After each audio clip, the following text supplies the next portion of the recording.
Estrazione del DNA da una mela, parte 3. Procuratevi delle bustine del tè o delle cialde del caffè. Apritela e prendete la carta e la utilizzerete per filtrare tutto il composto, con l'ausilio di alcolino. Ciò che avrete filtrato conterrà acqua, DNA, proteine e sapone. In questa fase è possibile aggiungere succo di ananas, che contiene una sostanza che allontana le proteine dal DNA. Questa fase però è opzionale. Successivamente prelevate dell'alcol etilico e lo aggiungete a una provetta o a un contenitore.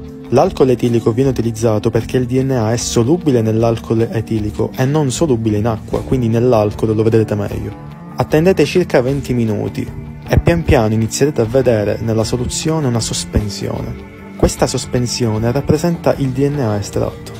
È emulsionato con i gas, quindi vi sono anche delle piccole bollicine.